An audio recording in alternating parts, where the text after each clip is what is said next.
आपको बता दें कि सीएम योगी आदित्यनाथ आज राजस्थान के दौरे पर रहने वाले हैं। सुबह 11 बजे भरतपुर में जनसभा को सीएम योगी संबोधित करेंगे।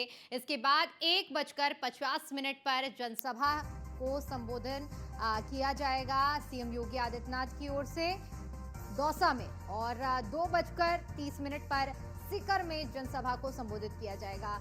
तो आज राजस्थान के दौरे पर हैं और 3 अलग अलग जनसभाएं जिन्हें संबोधित किया जाएगा सीएम योगी आदित्यनाथ की ओर से।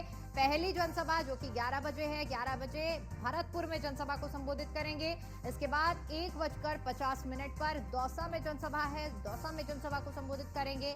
फिर 2:30 पर सीकर में जनसभा को संबोधित करेंगे सीएम योगी आदित्यनाथ। तो राजस्थान में आज सीएम योगी आदित्यनाथ दौरे पर रहने वाले हैं और 3 जनसभाओं को संबोधित करेंगे। इसके अलावा जनसभाओं को संबोधित करते हुए बीजेपी के उम्मीदवार के पक्ष में समर्थन की अपील भी करेंगे। साथ ही साथ चुनावी माहौल, चुनावी हुंकार भरने का काम आज सीएम योगी आदित्यनाथ की ओर से किया जाएगा। तो राजस्थान में आज चुनावी माहौल बनाने के लिए सीएम योगी आदित्यनाथ जा रहे हैं। 3 जनसभाओं को सीएम योगी की ओर से संबोधित किया जाएगा, जिसमें भरतपुर सुबह 11 बजे सीएम योगी आदित्यनाथ की ओर से जनसभा को संबोधित किया जाएगा। दोपहर 1:50 पर दौसा में जनसभा है, इस जनसभा को सीएम की ओर से संबोधित किया जाएगा। तो वहीं दोपहर 2:30 पर सीकर में जनसभा को संबोधित करेंगे सीएम योगी आदित्यनाथ। और एक बार फिर से रुक करते हैं अपने संवाददाता अश्विनी का। अश्विनी, आज राजस्थान के दौरे पर रहने वाले हैं सीएम योगी आदित्यनाथ, 3 अलग अलग जनसभाओं को संबोधित करेंगे, क्या कुछ कार्यक्रम रहेगा?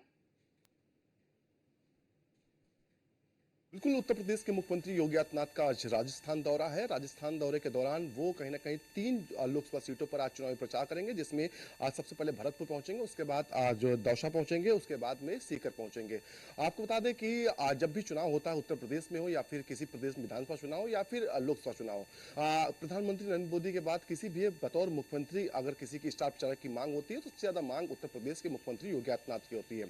इससे पहले अभी हाल में देखा गया राजस्थान, मध्य प्रदेश और छत्तीसगढ़ के चुनाव संपन्न हुए थे, वहां पर भी मुख्यमंत्री योगी आदित्यनाथ का भरपूर उपयोग किया गया था, क्योंकि लोकल लीडरशिप जो होती है वो लगातार मांग करती है कि मुख्यमंत्री योगी आदित्यनाथ का वहां कार्यक्रम लगाया जिससे उनको फायदा होता है। और सबसे बड़ी बात यह होती है कि जहां भी उत्तर प्रदेश के मुख्यमंत्री योगी आदित्यनाथ जो चुनावी प्रचार करते हैं वहां पर जीत के प्रतिशत बढ़ जाते हैं। इससे पहले भी कहीं ना कहीं पश्चिम बंगाल एक बड़ा टास्क भारतीय जनता पार्टी के पास था और सबसे टफ जो सीटें थी वो मुख्यमंत्री योगी आदित्यनाथ के हाथों में सौंपी गई थी। वहां चुनाव प्रचार मुख्यमंत्री योगी आदित्यनाथ ने किया था। जब परिणाम आए तो निश्चित तौर पर कहीं ना कहीं परिणाम सबको कहीं ना कहीं अचंभित करने वाले थे, क्योंकि वो सीटें भारतीय जनता पार्टी खुद मान रही थी कि हार रही, लेकिन वो सीटें अंतिम समय भारतीय जनता पार्टी जीत गई थी। निश्चित तौर पर कहीं ना कहीं ऐसा कहा जा सकता है कि चुनावी प्रचार अगर मुख्यमंत्री योगी आदित्यनाथ करते हैं तो चुनाव की जो जीत की गारंटी है वो बढ़ जाती है।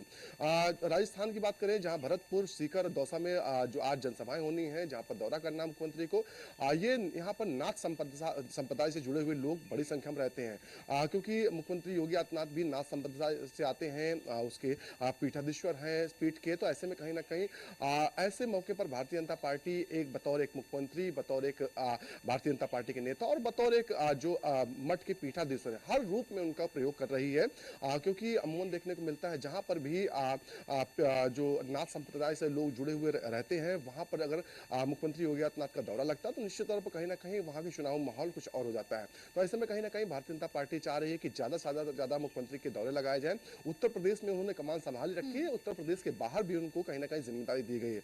अब जैसे जैसे चुनाव बढ़ेगा वैसे वैसे कहीं ना कहीं मुख्यमंत्री के दौरे बढ़ते आ रहे हैं। राजस्थान हिंदी भाषी जो क्षेत्र है वहां पर तो उनको चुनाव प्रचार करना ही है, साथ ही साथ पश्चिम बंगाल जैसा की जगह पर जहां पर भारतीय जनता पार्टी अभी उतनी बेहतर स्थिति में नहीं है जितनी बेहतर स्थिति में वो कोशिश कर रही है आने की। तो ऐसे में कहीं ना कहीं मुख्यमंत्री योगी आदित्यनाथ को वहां की भी बागडोर अगले कुछ दिनों में दी जाएगी, वहां भी चुनाव पर प्रचार करते हुए दिखाई देंगे। तो आज का जो दौरा कहीं ना कहीं राजस्थान का है, वहां पर जाकर के मुख्यमंत्री योगी आदित्यनाथ बताएंगे कि किस तरीके से डबल इंजन की सरकार उत्तर प्रदेश में काम कर रही है, और अगर फिर से डबल इंजन की सरकार उत्तर प्रदेश राजस्थान में बनती है तो कहीं ना कहीं क्या कुछ फायदे होने वाले हैं।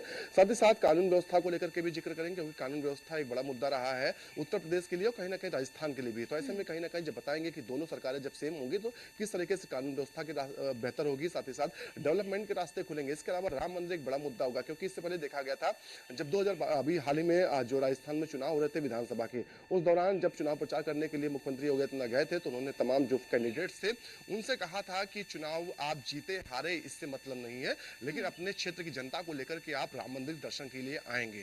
तो ऐसे में कहीं ना कहीं राम मंदिर का जिक्र एक बार फिर वहां किया जा सकता है, राम मंदिर का इर्द गिर्द कहीं ना कहीं राजनीति हो सकती है। तो निश्चित तौर पर कहीं ना कहीं आज मुख्यमंत्री योगी आदित्यनाथ का जो दौरा होने वाला बेहद ही महत्वपूर्ण है, क्योंकि 3 लोकसभा सीटों का दौरा है और तीनों सीटें कहीं ना कहीं भारतीय जनता पार्टी के लिए महत्वपूर्ण है और तीनों पर मुख्यमंत्री योगी आदित्यनाथ का अच्छा खासा प्रभाव है, क्योंकि यहाँ नाथ समुदाय से जुड़े हुए लोग अच्छी संख्या में रहते हैं। तो निश्चित तौर पर कहीं ना कहीं भारतीय जनता पार्टी जो है मुख्यमंत्री योगी आदित्यनाथ का भरपूर प्रयोग कर रही है। जी बिल्कुल अश्विनी, क्योंकि जिस तरह से सीएम योगी आदित्यनाथ जो कि लोकप्रिय नेता हैं और ऐसे में उनकी लोकप्रियता तब और बढ़ जाती है क्योंकि पीठाधीश्वर भी हैं और जब वहाँ बड़ी संख्या में नाथ संप्रदाय के लोग हैं तो उन्हें सुनने के लिए उनमें उत्साह भी बेहद भरपूर होगा। बहुत बहुत शुक्रिया आपका हमारे साथ जुड़ने के लिए और जानकारी के लिए।